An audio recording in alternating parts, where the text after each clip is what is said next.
Hey, what is up, my dudes? This is your boy, Tad, aka Randomlegophotos, and I'm basically doing a video just sort of recapping my Brooklyn Nine-Nine minifigure series that I did back in November of 2019. So it's been a hot minute, but this was the first minifigure series I ever made, and because I was obsessed with that show, and I think it turned out pretty darn decent. But yeah, without any further ado, I'm gonna start off this series. First off, we got Hitchcock, the dynamic duo, I guess, of the show, and I think this one turned out really good. Looking back to this day, I can see a few minor inconsistencies or imperfections with it, but overall, I think I did really well with the sleeves, the badge placement, the wrinkles on the face. I might have, in retrospect, nowadays, I probably would have changed up the wrinkles on the cheeks right there, but honestly, they're not too bad.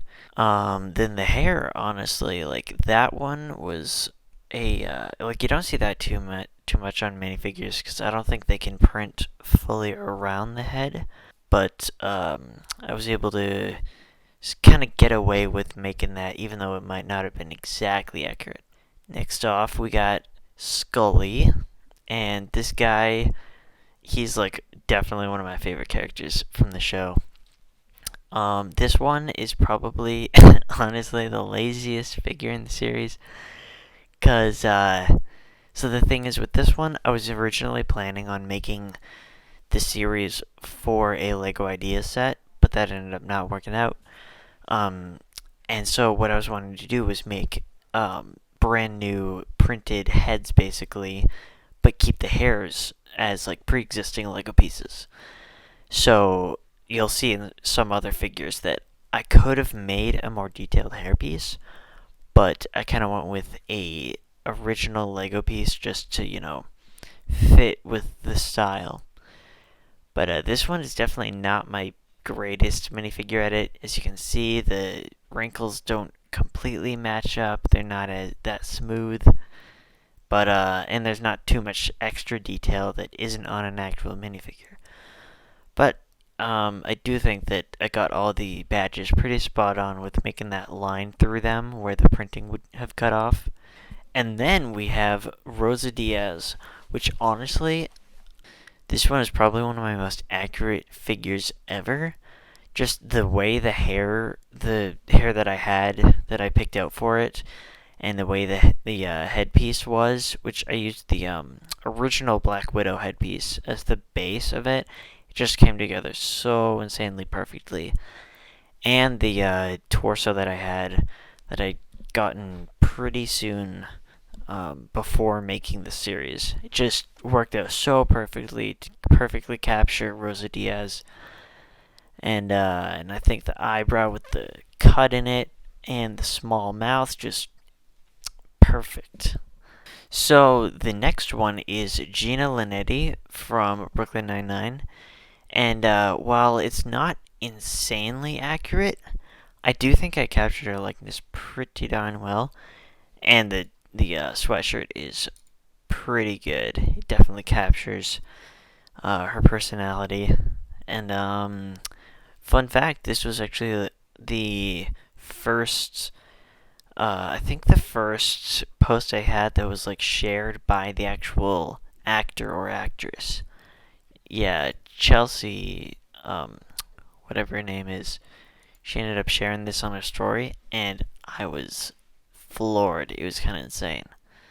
It's actually still on one of her highlights to this day, which is super cool. So next up, we have Terry Crews, and looking back, there's some things about the face that I would have done differently. Like it's not completely accurate, but I do have to say certain details on this face. It just makes it the perfect Terry Crews figure. I really like how I did the sleeves on this one, where they're kind of 2/3 of the way on the arm, and all that. In retrospect, the suspenders aren't that accurate. With what I was able to do, with what I had, it's fine, I think. The tie is pretty decent. I really like how I did the wrinkles, to be honest. Let me know what you think about that. Alright, next one. Charles Boyle, my dudes. Definitely one of my favorite characters in the series, aside from Terry and possibly Jake. Definitely one of my favorites. This one was pretty simple, but the thing is, when I was planning it out, the face was kind of difficult to make because Joe Lo Truglio's face, it's like baby-like, but also old. So I didn't know what kind of balance to make. So like, it's not completely accurate, but it gets the point across definitely. And I can see some imperfections here and there, but it's overall a pretty decent figure. So the next figure in this series was Captain Holt, and honestly, I think this one was pretty good. I decided later on to add in the badge and like both of these badges on him, and I took the same badge that I used on all the other figures, just slapped it on the arm, and I think that worked out pretty good. The hair, I feel like I was trying to go with the look that Lego used for their NBA players, and honestly, I probably could have colored the top of the stud on his head gray as well, just to sort of, you know, give it a little more consistency with the look. But yeah, I think I got his facial expression pretty good. Next up, we got Cheddar. And first of all, rest in peace, Cheddar. The actual dog ended up passing away, which is very sad. He's definitely one of the cutest dogs I've seen on television. But onto the actual figure, this one was pretty difficult because the dog itself, there's only one color of this dog, so I couldn't really I didn't know how to make different molds that easily, so I couldn't really make the ears pointy at the moment of making this. And since the actual dog was more of a tan and white mix, and the physical dog piece was very brown, it was very difficult trying to get that balance of like a good lighter brown and that white.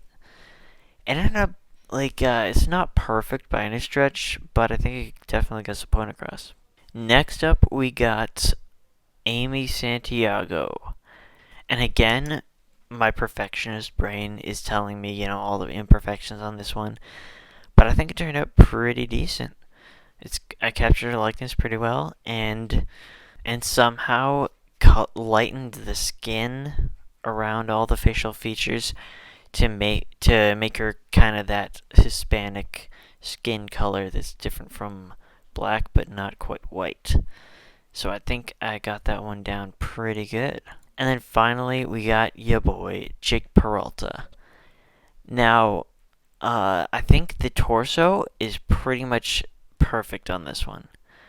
However, the head didn't quite work out as I intended, because his face has a ton of wrinkles in it from, smiling and whatnot, and he has, very defined cheekbones and whatnot. But the thing is, I didn't know how to portray all those wrinkles in Lego form without making them look super old. I definitely think I could have done away with those cheek marks, or the mouth marks, I guess you could say. The ones right next to the mouths. Those were very unnecessary looking back. But honestly, I do think I nailed down the look pretty well. For the time being, obviously, I would change a lot of things about the series now that I've got experience. So yeah, that concludes the Brooklyn Nine-Nine series. You can check it out and show me some support by liking some of my pictures on Instagram. I got a bunch more minifigure series over there on Instagram. It's at Randomlegophotos. I'll have a link in the description, and I'm not sure exactly how to make those like links at the outro, but I might figure that out later. But yeah, hope you enjoyed. Let me know with a like if you did. Maybe comment what your favorite figure of it was, or what your thoughts on the Brooklyn Nine-Nine series is. I'm going to be recapping some of my other minifigure series later on, so keep an eye out for that. Maybe subscribe, because I'm going to be posting a few more videos on this channel soon. And see you around.